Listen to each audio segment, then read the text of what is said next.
नमस्कार, मी सीए रोहन सरला रमाकांत पिंगळे. माझ्या सीए रोहन पिंगळे या युट्यूब चॅनलवर आपल्या सर्वांचं मनपूर्वक स्वागत. आणि आज आपण बोलणार आहोत कमांडो सारखी शिस्त. येस, ह्या विषयावरती. कमांडो म्हटल्यावरती आपल्यासमोर काय उभं राहतं?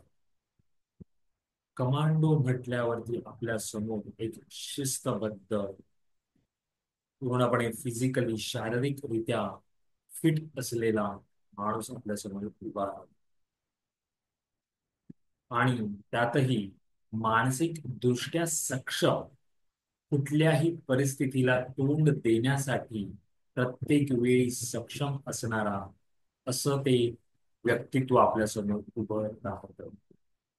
तर आज आपण कमांडोच्या शिस्तीबद्दल बोलणार आहोत. म्हणजेच नक्की आपल्याला काय जाणून घ्यायचंय, मला नक्की काय सांगायचंय. तर आपल्याला काही बंदूक घेऊन कुठे लढायला जायचं नाहीये. पहिल्यांदा हे लक्षात घ्या. कमांडोची शिस्त म्हणजेच काय, तर आपल्याला कमांडोची जी मानसिकरित्या ते जसे सक्षम असतात आणि ऑफकोर्स शारीरिकरित्या सुद्धा आपल्याला त्या पद्धतीने आपल्या आयुष्यामध्ये ही शिस्त बाणवण्याचा प्रयत्न करायचा. तर म्हणून मी याला आपण म्हणतोय, हा विषय आपण की कमांडोची शिस्त आपल्याला आपल्या अंगी बाणवायची आहे. आणि सर्वात प्रथम कमांडो हे मानसिकदृष्ट्या खूप सक्षम असतात. कोणत्याही परिस्थितीला ते तोंड देऊ शकतात आणि कोणत्याही परिस्थितीमध्ये ते लगेच निर्णयही, म्हणजे त्यांची निर्णय क्षमताही खूप चांगली असते. त्यामुळे आपण आपल्या आयुष्यामध्ये ही कमांडोची शिस्त कशी आणू शकतो? आणू शकतो. तुम्ही जर पाहिलं तर आपण जेव्हा लहान असतो तेव्हा आपण एका शिस्तबद्ध आपल्याला असते. म्हणजे आपल्याला शाळेमध्ये जाऊन आपण जेव्हा जात असतो तेव्हा आपल्याला एक शिस्त असते. शाळेमुळे आपल्याला सकाळी लवकर उठायची सवय असते, एक वेळेवर काही गोष्टी करण्याची सवय असते. पण कालांतराने आपण जसं बाहेर पडत जातो, जसं आपण म्हणतो ना, एक आपलं स्वतंत्र आपलं व्यक्तित्व आपण बाहेर पडल्यानंतर आपल्याला ते काय होतं की आपल्यावर कोणाचा कंट्रोल राहत नाही. आणि तो कंट्रोल राहत नसल्यामुळे आपण हळूहळू शिस्तीपासून दूर जातो. आणि ती स्वयंशिस्त ही महत्वाची आहे. दुसऱ्याने शिस्त कितीही लावण्याचा प्रयत्न केला तरी ती एक वेळ काही काळ टिकेल, पण नंतर नंतर जर तुम्हाला स्वयंशिस्त नसेल तर ती शिस्त कायम टिकणार नाही. म्हणून आपल्याला कमांडो सारखी स्वयंशिस्त लावून घ्यायची आहे. आणि कमांडो म्हटलं की काय होतं की आपण एक ऊर्जा असते त्यांच्यामध्ये, तशी ऊर्जा उत्साह आपल्यामध्ये आला पाहिजे. तसं तशी निर्णय क्षमता आपल्यामध्ये डेव्हलप झाली पाहिजे. काय होतं की आपण बऱ्याच वेळा काय होतं की आपल्याला स्वयंशिस्त नसल्यामुळे आपण बऱ्याच गोष्टीमध्ये मागे राहतो. आणि आपल्याला हे उमजत असतं, कळत असतं, पण वळत नाही हा प्रकार आहे. पण त्याचसाठी आपल्याला ती स्वयंशिस्त लावून घ्यायची आहे. कमांडो कसं करायचंय म्हणजे करायचंय, तात्काळ ते करायला घेतलंच गेलं पाहिजे. Action is must for them. आपण उद्या करू, परवा करू, अजून कधीतरी करू, नाही. तुम्हाला आज आता ताबडतोब सुरुवात करायची. कमांडो सारखं तुम्हाला मानसिकदृष्ट्या सक्षम होता आलं पाहिजे. आणि ते तुम्ही कधी व्हाल जेव्हा तुम्ही तुमच्यावरती स्वयंशिस्त लावून घेण्याचा प्रयत्न सुरू कराल तेव्हा.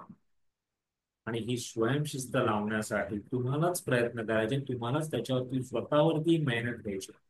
एक पहा, दुसरं कोणीही किती सांगितलं, जसं मी सांगतो या व्हिडिओमध्ये किंवा तुम्ही कुठे वाचाल, मोटिवेशन मिळण्यासाठी हे खूप महत्वाचं आहे, ते तुम्ही घ्या.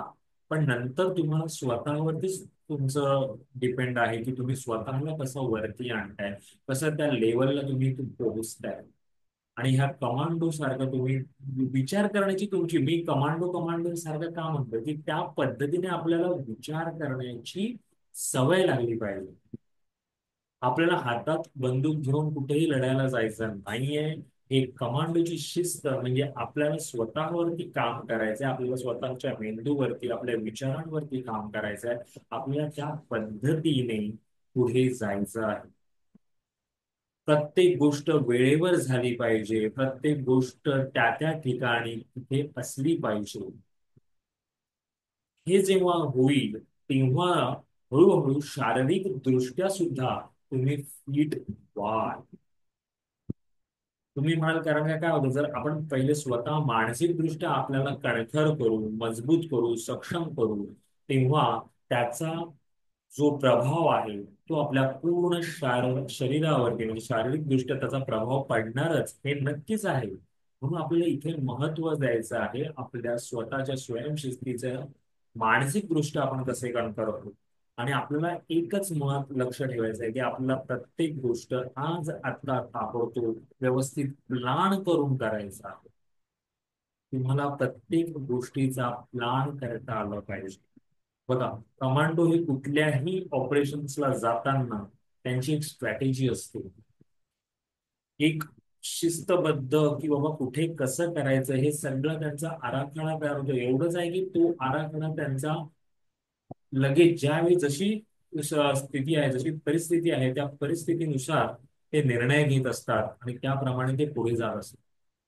तर त्यासाठी आपल्या आयुष्यामध्ये हे कमांडोची शिस्त आणायची असेल तर त्यासाठी आपल्याला स्वतःला प्रयत्न करायला हवे. आणि तुम्ही हळूहळू जेव्हा ते स्वतः प्रयत्न कराल, तो हळूहळू हळूहळू तुमच्यामध्ये तो बदल जाणवू लागेल.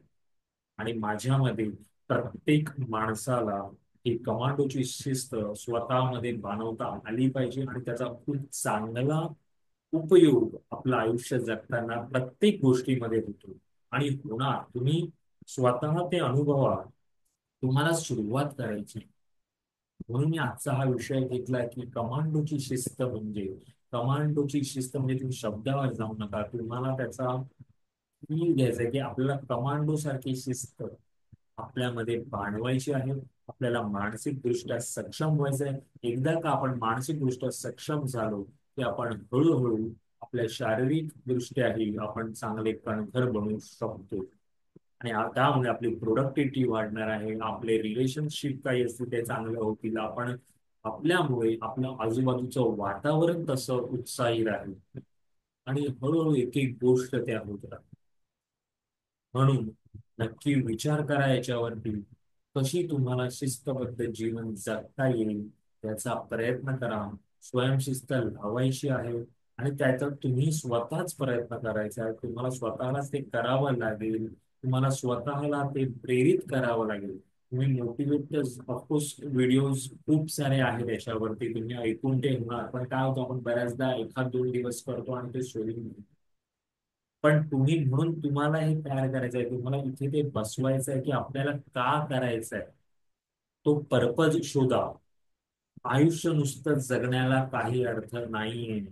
गोल मटोल होऊन आरोग्य आणि काही ना काहीतरी व्याधी जडून जगण्याला काही अर्थ नाहीये. तुम्हाला तुमच्या मुलांची पुढची पिढी चांगली घडवायची असेल, आपल्याला पुढे आपल्या आजूबाजूच्या सोसायटीमध्ये आपल्या देशाचं चांगलं प्रगतीपथावरती आपल्याला देशाला न्यायचं असेल तर तुम्हाला स्वतःपासून सुरुवात करायला हवी. तुमचं पाहून तुमची येणारी पुढची पिढी हे करणार आहे. त्यामुळे त्यामुळे याच्याकडे लक्ष द्या. नुसतं जन्म मिळालाय म्हणून आयुष्य रेटू नका.